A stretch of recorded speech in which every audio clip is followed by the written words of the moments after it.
Hello again, it's Kath here from the Cheapskates Club. Thursday night with our show is in the kitchen usually. So I'm still away on holiday, thoroughly enjoying Tasmania, having a wonderful time. But I thought I'd pop on and do a very quick review of why your yogurt won't set. It's a cry I hear every week without fail. Someone will email and say, my yogurt won't set, my yogurt won't set. What have I done wrong? Well, chances are you've done nothing wrong. Yogurt's temperamental at the best of times.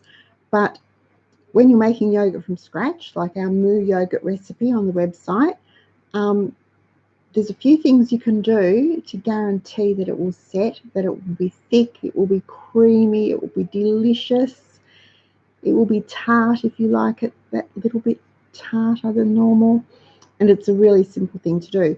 Start off with our basic recipe, which is 2 cups of milk powder and 2 tablespoons of plain natural yogurt. Now I like to use the Greek yogurt. Buy a 200 ml tub from Coles or Woolies or Aldi or IGA or wherever you shop, and take it home. Take out 2 tablespoons to start your batch. Don't throw out the rest.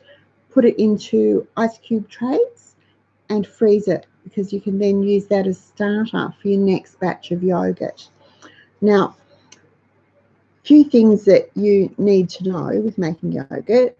You need to start off with warmish water, not hot water, but warm water. So I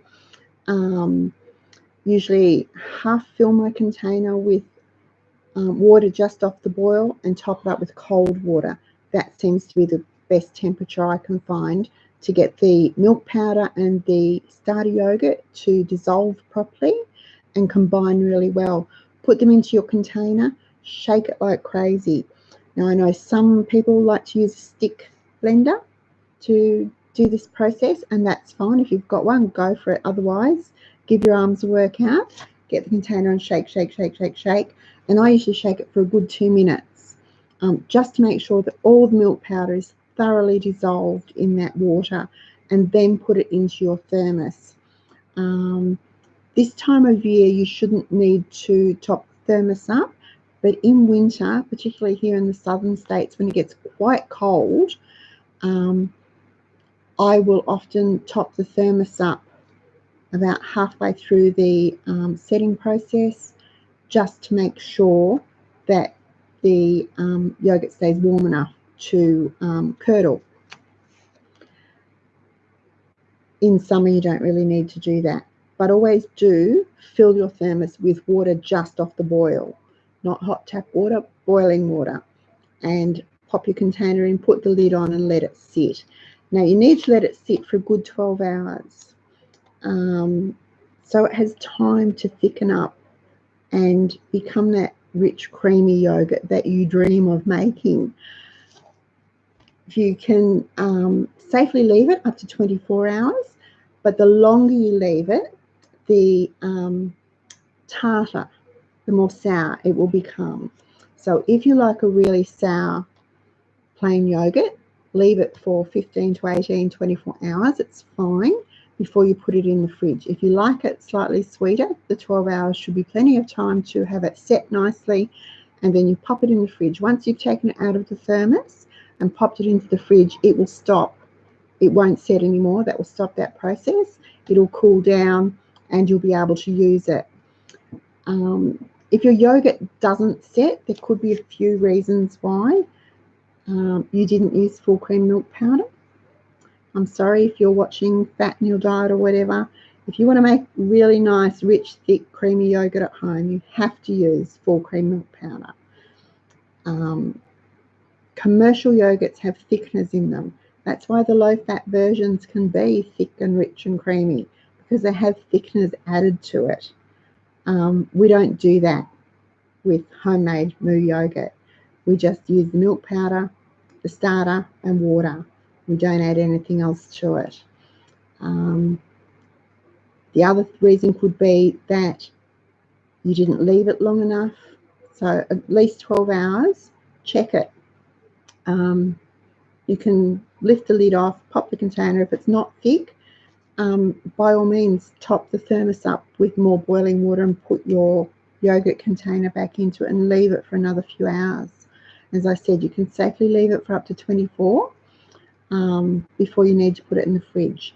So don't be afraid to leave it longer if you think it needs it. If you think that your kitchen isn't warm enough for it to stay warm enough to set, pop a towel, wrap the thermos in a towel, or move it to a sunny window like you do with the bread dough when you want it to rise faster. Pop it in front of a sunny window. Do that with it. You'll end up with nice, rich, thick, creamy yogurt.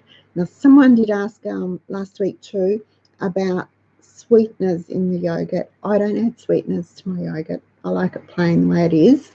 And I do that deliberately because I substitute yogurt for sour cream. If I haven't got sour cream, the plain yogurt does the job on the potatoes or for a dip or whatever like that.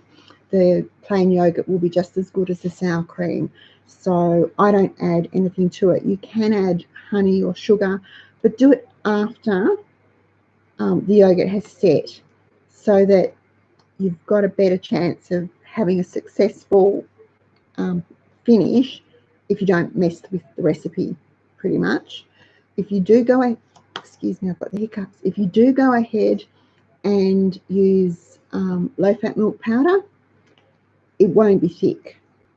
It will be thinner. It will be, it won't be runny, but it will be a thinner product. It won't be runny like milk, but it will definitely be thinner. So always full cream milk powder if you want that rich, thick yogurt. And once you've used your stash of starter from the freezer, remember to take 2 tablespoons out, pop it in an ice cube tray, put it in the freezer so that it's ready to go for your next batch. When you want to make that batch, just take that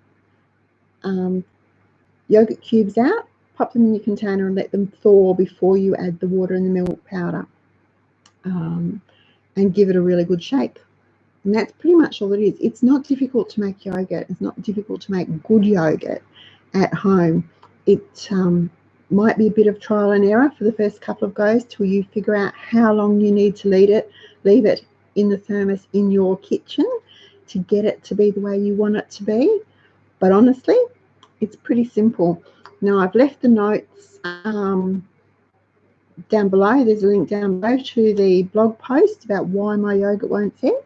So you can go back there and refer back to it if you need to. It's also got the recipe for the yogurt on that page too. And please, if you wouldn't mind, give us a big thumbs up. And don't forget to share. And if you haven't already, subscribe to our channel because we love to see you here. And I should be back next Tuesday with something else from around the kitchen table. Okay, so I'm back to holidays now, and I'll see you then. Bye.